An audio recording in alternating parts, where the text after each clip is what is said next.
मित्रों नमस्कार। मैं राहुल कुमार राहुल स्टडी 91 पर आप सभी लोगों का स्वागत करता हूं। मित्रों यह वीडियो यूपी टीजीटी के लिए स्पेशल वीडियो है।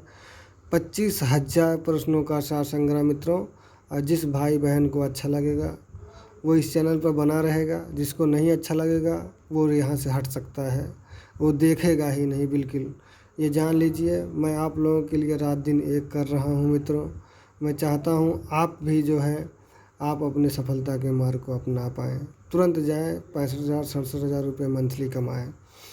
आप लोगों को 15 नवंबर को लगभग सुना जा रहा है पेपर होगा। 15 नवंबर के बीच में नहीं हो पाया तो समझ लीजिए तब अगले साल होगा। लगभग देखा जाए नियुक्ति भी अगले साल तक मिल पाए। तो यहाँ ध्यान देंगे मित्रों, हम अगर तो पहले से ही तैयारी करते रहेंगे 25,000 प्रश्नों में से आपको 125 क्वेश्चन हूबहू यहीं से ही प्राप्त हो जाएंगे। मित्रों ध्यान से देखिएगा, पढ़िएगा, थोड़ा सा बने रहिएगा। बस ज़्यादा ज़्यादा 30-40 20 से 25 मिनट, ज़्यादा बहुत ज़्यादा 20 से 25 मिनट, बहुत कम अगर जो करेंगे तो 10 मिनट। मित्रों ध्यान से सुनेंगे आप लोग। देख लीजिए पहला क्वेश्चन क्या कह रहा है। साहित्य इतिहास मतलब इतिहास के अंतर्गत सबसे अधिक विवादास्पद कार्य है। तो सबसे अधिक विवादास्पद कार्य अगर जो रहा है तो देख सकते हैं गा वाला मतलब देखेंगे मित्रों काल निर्धारण व नामकरण करना। ठीक है। फिर कहा जाए साहित्य इतिहास में किस अंग का अध्ययन सर्वाधिक महत्वपूर्ण है। किस अंग का सर्वाधिक महत्वपूर्ण अंग है तो आप लोग तुरंत जान जाएंगे। योगीन प्रवृत्तियों परंपराओं व धाराओं का तटस्थ विश्लेषण। ठीक। अगला क्या हो जाएगा, खा वाला ऑप्शन सही हो जाता है। अब देखेंगे हिंदी साहित्य का आलोचनात्मक इतिहास के लेखक कौन। आलोचना की है इस पर। आलोचनात्मक इतिहास, हिंदी साहित्य का आलोचनात्मक इतिहास के लेखक हैं कौन हैं तो आप जानते हैं राम कुमार वर्मा जी हैं। फिर अगला देखेंगे आचार्य रामचंद्र शुक्ल ने आदिकाल और या वीर गाथा काल की अवधि क्या मानी है तो आप देखेंगे मित्रों क्या मानी है 1000 से 1400 ईसा पूर्व तक, ईस्वी तक। ठीक है, 1000 से 1400 ईस्वी तक। यहाँ अगला देखेंगे 32 के 32 रामचंद्र शुक्ल के हिंदी साहित्य का इतिहास का प्रकाशन सबसे पहले किस नाम से हुआ था तो यहाँ देखेंगे हिंदुई नाम से हुआ था कि हिंदी साहित्य का इतिहास के हिंदी साहित्य की पूर्व पीठिका के हिंदी साहित्य का विकास। तो आप लोग जानेंगे क्या हिंदी साहित्य का विकास। मित्रों अगला देखेंगे आप लोग क्या कहा जा रहा है रामचंद्र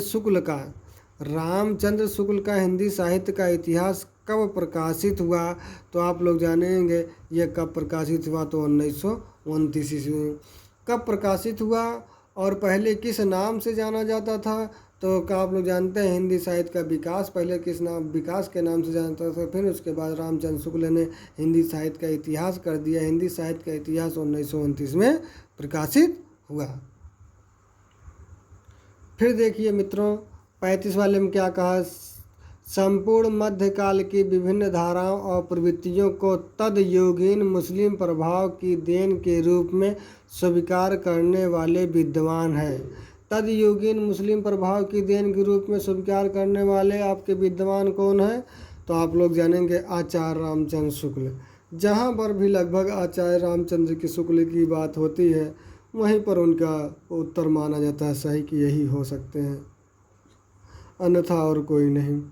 अगला कहा जा रहा है रामचंद्र शुक्ल अर्थात आचार्य रामचंद्र शुक्ल ने अपना इतिहास ग्रंथ किस पद्धति पर लिखा। अर्थात देखेंगे विधेयवादी पद्धति है कि वैज्ञानिक पद्धति है कि समाजशास्त्रीय पद्धति कि वर्ण कर्मानुसारी पद्धति है तो आप लोग तुरंत बताएंगे कि ये विधेयवादी है। अर्थात विधि मतलब नियम के थ्रू है। यहाँ अगला देखेंगे तज़किरा ई सुआराई हिंदी नामक ग्रंथ की रचनाकार कौन है तो आप जानते हैं जॉर्ज अब्राहम ग्रियर्सन जी हैं कि गारसा दा तासी हैं कि डॉक्टर मोहन सिंह हैं कि मौलवी करीमुद्दीन हैं। तो आप लोग तुरंत जान जाएंगे ये आपका कौन है, मुसलमान के सिवा और कोई नहीं हो सकते, अर्थात कौन है, मौलवी करीमुद्दीन जी हैं। तज़किरी। उसके बाद देखेंगे अगला 38 वाला क्वेश्चन, साहित्य इतिहास लेखन के समय साहित्य के अंतर्गत सम्मिलित किया जाना चाहिए। अब देखते हैं क्या सम्मिलित किया जाना चाहिए। धार्मिक साहित्य सम्मिलित किया जाना चाहिए कि रस साहित्य और ज्ञानात्मक साहित्य की लोक साहित्य की आध्यात्मिक साहित्य। तो आप लोग तुरंत बता देंगे क्या है, रस साहित्य और क्या है, ज्ञानात्मक साहित्य। फिर अगला देख लीजिए क्या कह रहा है, हिंदी साहित्य की भूमिका किसकी रचना है। 2000 नेट में पूछा 2003 में, हिंदी साहित्य की भूमिका अगर जो पूछी जाए यह किसकी है, तो आप लोग तुरंत लगा देंगे हजारी प्रसाद द्विवेदी जी की है। डॉक्टर नागेंद्र की अगर जो पूछा जाए तो उनका भी हिंदी साहित्य का इतिहास लिखे हैं। राम कुमार वर्मा जी का अलग ही माना जाता है।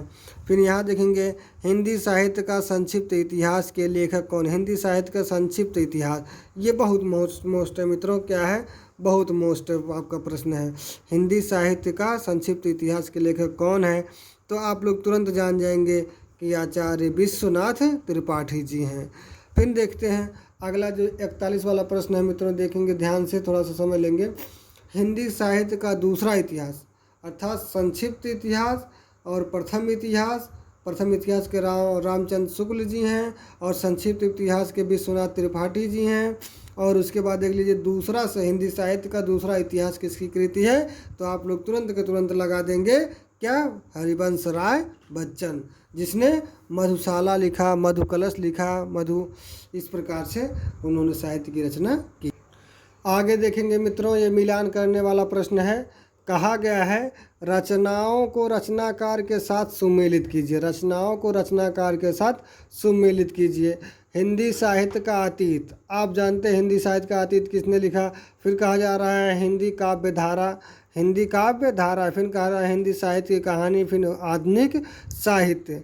अब यहाँ देखेंगे सबसे ज़्यादा क्या प्रश्न बनता है, क्या यही देखेंगे 42 वाले का आपका क्या हो जाता है, गा ऑप्शन सही हो जाता है। अर्थात हिंदी साहित्य का जो अतीत है ये विश्वनाथ प्रसाद मिश्र जी हैं। हिंदी काव्य धारा के अगर देखा जाए कौन है, तो राहुल सांस्कृत्यायन है। ये सबसे महत्वपूर्ण है मित्रों, हिंदी काव्य धारा के रचनाकार कौन है, तो यह राहुल सांस्कृत्यायन है। ये बहुत ज़्यादा पूछा जाने वाला प्रश्न है मित्रों। मुझे उम्मीद है कि अब की बार ये ज़रूर पूछा जाएगा, किसमें, टीजीटी में।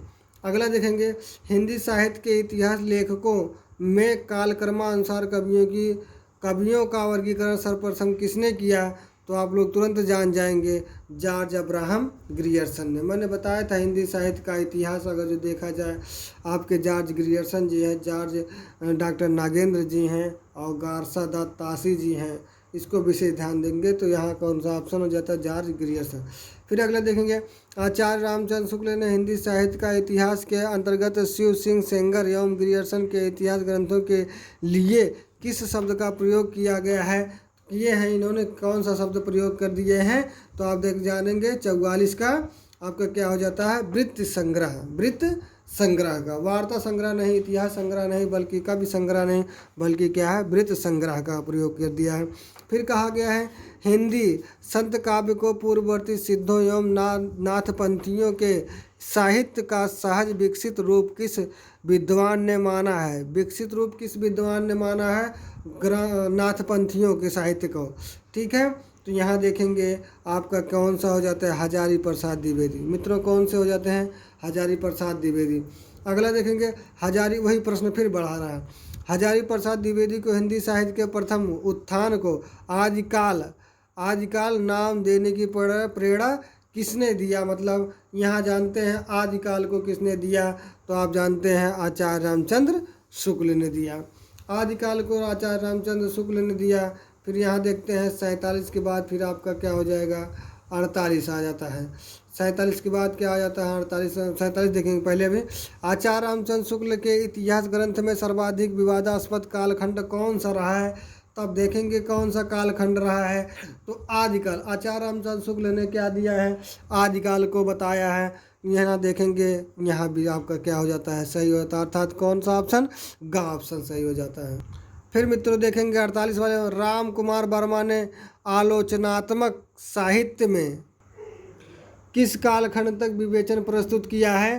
तो यहाँ जानेंगे कौन कह रहे हैं, राम कुमार वर्मा जी। आप जानते हैं वीरगाथा काल कहा है, अर्थात आदिकाल को ही वीरगाथा काल कह दिया गया है। तो 47 का देखेंगे आपका क्या, आपका 48 है मित्रों। तो यहाँ देखेंगे क्या है, भक्ति काल। क्या कह दिए हैं, भक्ति काल को बता दिए हैं, कालखंड तक विवेचन प्रस्तुत कर दिए हैं। इसके बाद देखेंगे 49 वाले में, आरंभ में साहित्य के इतिहास का अर्थ था। जो साहित्य के इतिहास का अर्थ था, जो आरंभ में, वो क्या था, रचना एवं रचयितों का स्थूल परिचय प्राप्त करना, अर्थात ग वाला ऑप्शन सही हो जाता है। फिर अगला 50 देखेंगे, साहित्य इतिहास की लेखन पद्धति क्या होनी चाहिए, अर्थात उस समय जो है साहित्य इतिहास की लेखन पद्धति क्या होनी चाहिए थी। तो आप लोग देखेंगे क्या, विकासवादी समन्वयात्मक हो जाता है पद्धति। अगला देखेंगे क्या, उत्तर अपभ्रंश को पुरानी हिंदी की संज्ञा किसने दी। यह प्रश्न ज़्यादा महत्वपूर्ण है मित्रों। तो चंद्रधर शर्मा गुलेरी ने कह दिया है पुरानी हिंदी। यही आप इतना याद रखेंगे, पुरानी हिंदी उत्तर अपभ्रंश को किसने कह दिया है। तो चंद्र शर्मा गुलेरी कह दिए हैं। फिर उसके बाद देखेंगे, जैन कवि पुष्पदंत पूर्व में किस संप्रदाय के अनुयायी थे। पहले जो है जैन कवि जो पुष्पदंत जी थे, ये जैन कवि थे।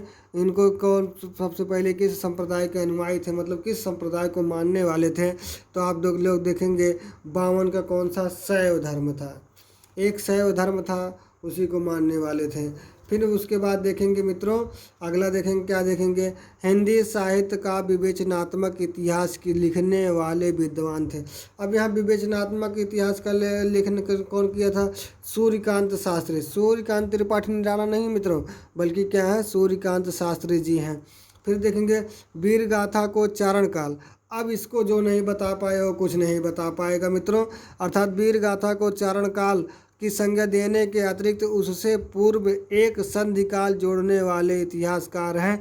तो अब इसको अगर ये नहीं बता पाए तो कुछ नहीं बता पाए, अर्थात चारण काल कह दिया गया है। संधि काल किसने कहा, राम कुमार वर्मा ने कहा। आदिकाल किसने कहा, तो आचार्य रामचंद्र शुक्ल ने कहा मित्रों। फिर अगला देखेंगे 54 हो गया मित्रों। अब देखेंगे 55 वाला देख लीजिए। 55 वाला क्या करा, राम कुमार वर्मा ने हिंदी साहित्य का आरंभ कब से स्वीकार किया था। तो राम कुमार वर्मा ने हिंदी साहित्य का आरंभ काल अगर जो देखा जाए तो 693 ईस्वी में, आपका क्या है, 693 ईस्वी में साहित्य का निर्माण किया। फिर उसके बाद देखेंगे अगला क्वेश्चन क्या है, अगला है राहुल सांस्कृत्यायन का प्रसिद्ध लेख हिंदी के प्राचीन कवि और उनकी कविता 1933 ईस्वी में किस पत्रिका में छपा। तो आप जानते हैं उस समय कौन सी पत्रिका थी, गंगा पत्रिका थी। तो यहीं पर आप लोगों का 56 क्वेश्चन हो जाता है। अब अगले वीडियो में फिर मिलेंगे। धन्यवाद मित्रों।